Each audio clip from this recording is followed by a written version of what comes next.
Bismillahirrahmanirrahim. Assalamualaikum warahmatullahi wabarakatuh. Innal hamdalillah nahmaduhu wa nasta'inuhu wa nastaghfiruh wa na'udzu billahi min shururi anfusina wa sayyiati a'malina. May yahdihillahu fala mudhillalah wa may yudlil fala hadiyalah.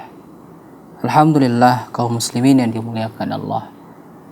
Berkat rahmat nikmat yang Allah berikan kepada kita, tentu senantiasa kita ucapkan alhamdulillah, segala puji bagi Allah. Bagian dari pernyataan rasa syukur kita terhadap apa yang telah Allah berikan kepada kita, karena kita setidaknya hanya dituntut untuk bersyukur terhadap nikmat Allah. Dan Allah katakan bagi kita yang benar-benar bisa paham, mengerti rasa syukur tersebut, yaitu dengan cara memanfaatkan nikmat yang Allah berikan dalam kebaikan, dalam ketaatan. Allah berikan kepada kita nikmat bisa melihat, maka pergunakan pandangan mata tersebut untuk perkara yang bisa menambah keimanan kita kepada Allah, baik itu mentadaburi hal-hal yang ada di sekitar kita, atau kejadian-kejadian yang bisa kita ambil hikmahnya, atau juga dalam hal membaca Al-Quran, mentadaburinya, juga tentu untuk mengamalkannya.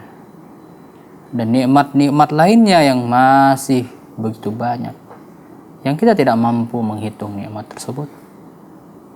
Maka bagian dari rasa syukur tersebut adalah kita senantiasa mengucapkan rasa syukur kita dengan lisan, dengan berzikir kepada Allah, dan anggota tubuh kita benar-benar kita manfaatkan atau gunakan untuk beribadah kepada Allah. Karena ada masanya, ada saat di mana kita mengimpikan, menginginkan, mengidamkan nikmat tersebut masih ada dengan kita untuk kita bisa beribadah. Coba tanyakan kepada mereka yang terbaring, terbujur kaku di tempat tidur di rumah sakit, apa yang mereka inginkan? Apa yang mereka idamkan? Apa yang ingin mereka lakukan jika mereka diberikan kesehatan?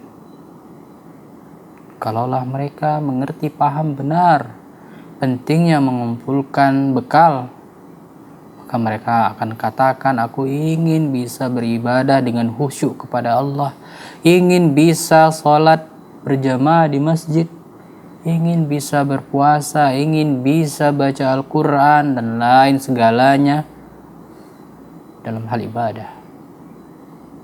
Namun penyesalan, tinggalan penyesalan. Nah, bagi kita yang masih Allah berikan kesempatan, keluangan waktu, kesehatan, maka manfaatkan dengan sebaik-baiknya. Kaum muslimin yang dimuliakan Allah, berbicara dalam kajian Tazkiyatun Nufus masih membahas seputar masalah sabar.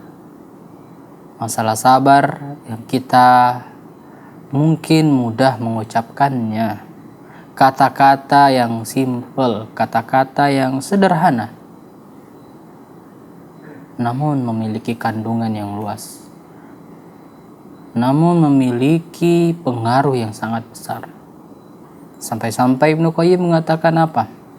Sabar itu bagaikan kepala, maksudnya posisi kepala bagi tubuh. Maksudnya bagaimana? Maksudnya di sini adalah sangat pentingnya seseorang itu memiliki kesabaran. Bayangkan ketika tubuh tidak memiliki kepala, apakah dia dikatakan masih hidup? Tentu tidak. Dia akan dikatakan mayat yang sudah tidak bernyawa. Nah, ini sini. Di sini menunjukkan pentingnya seseorang itu memiliki kesabaran, sifat sabar dalam dirinya, yang itu dia gunakan dalam setiap sisi kehidupannya. baik dalam perkara dunianya, lebih-lebih lagi dalam perkara akhirat. Dalam masalah ibadah, contohnya saja dalam sholat, bukankah sabar memiliki peran yang penting? Bahkan sabar ini dia termasuk rukunnya dalam sholat. Di mana kita lihat sabar? Pernah suatu saat ya, suatu hari, seorang pemuda dia sholat dan Nabi memperhatikannya. Selesai sholat, dia kembali kepada Nabi. Lalu apa yang dikatakan Nabi? Karena dia sholat sangat cepat, Nabi katakan, irji fa innaka lam tusalli. Kembali lagi kau sholat, sesungguhnya kau belum sholat. Kemudian pemuda ini pun kembali sholat, dan dia melakukan sebagaimana pertama tadi dia lakukan, sholat dengan dalam keadaan cepat. Kembali dia kepada Rasulullah, Rasulullah kembali mengatakan kalimat yang sama, irji fasalli fa innaka lam tusalli. Pergi kembali, kau lakukan lagi sholat, sesungguhnya engkau belum sholat, kata Nabi. Maka pemuda ini kembali melakukan sholat, dan dia masih mengulangi perkara yang sama. Ketika dia kembali kepada Nabi, Nabi mengulangi kalimat yang sama. Namun pemuda ini mengatakan, ya Rasulullah, kabarkan, sampaikan kepada aku, apa sebenarnya yang salah dari sholatku? Karena dia tahu ya seperti itulah sholat yang benar. Ya. Maka Nabi mengatakan, menyampaikan bahwasanya ketika sholat, ketika kau melakukan satu rukun, itu misalnya ketika ruku, maka kau harus benar-benar dalam keadaan ruku yang sempurna. Artinya apa? Ada jeda, ada kesabaran di sana. Ruku dulu betul-betul dengan sebenar-benarnya ruku, dengan bacaan yang benar. Ya. Karena sebagian kita mungkin ada yang tergesa-gesa dalam sholatnya, sehingga ada istilah sholat patu ayam, atau istilahnya sangat cepat dalam sholatnya. Antara satu rukun dengan rukun yang lainnya hampir tidak ada jeda, hampir tidak ada tenggang waktu, tidak ada kesabaran, sehingga ini dinilai tidak sah sholat seseorang yang tidak terdapat di dalamnya tumakninah atau kesabaran dalam sholat. Nah, coba lihat kaum muslimin yang dimuliakan Allah. Di sini peranan sabar penting, ya. Peranan sabar penting dalam sholat, sehingga membuat seseorang itu tidak tergesa-gesa dalam sholatnya, sehingga dia benar-benar fokus, benar-benar khusyuk dalam sholatnya, meminta kepada Allah, bermunajat kepada Allah, benar-benar muamalahnya dengan Allah. Karena sholat adalah bagaimana seorang hamba membangun hubungannya kepada Allah, membangun hubungannya kepada Allah, dan di sanalah yang dikatakan dalam Al-Quran, ya, wasta'inu bis-sabri was-salah. Minta tolonglah kepada Allah dalam segala perkara atau musibah atau masalah yang kau hadapi dengan sabar dan sholat. Dengan sabar dan sholat. Ini di sini dikatakan dengan sabar dan sholat, artinya seorang hamba itu dia harus mengkondisikan dirinya terlebih dahulu, bisa menerima apa yang telah Allah tentukan kepadanya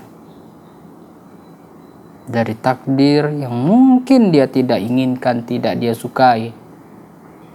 Karena seperti itulah ujian, karena seperti itulah cobaan. Bukan sesuatu yang kita sukai, tentu sesuatu yang kiranya menguji ketahanan kita, menguji keteguhan hati kita. Apakah kita termasuk orang-orang yang bisa tahan tetap istiqomah atau malah berpaling? Bukankah jelas ya dalam hadis Rasulullah, innallaha ta'ala idza ahabba qauman ibtalahum. Sesungguhnya Allah ketika dia mencintai atau memperhatikan hambanya, ibtalahum, Dia akan uji hamba tersebut. Bukan malah ya diberikan kesenangan, kemewahan, hal-hal yang dia inginkan, yang dia impikan, tidak. Dia uji. Sebagaimana kita tahu Nabi Muhammad dengan begitu banyak ujian yang dia alami. Siapa dia? Dia adalah hamba Allah yang paling Allah cintai. Hamba yang Allah puji dalam Al-Quran. Namun, sangat banyak sekali dalam kehidupannya ujian yang dia dapati. Ujian baik itu dari orang-orang terdekatnya, orang-orang yang ada di luarnya, orang-orang yang ada di sekitarnya. Allahu Akbar. Ini dia.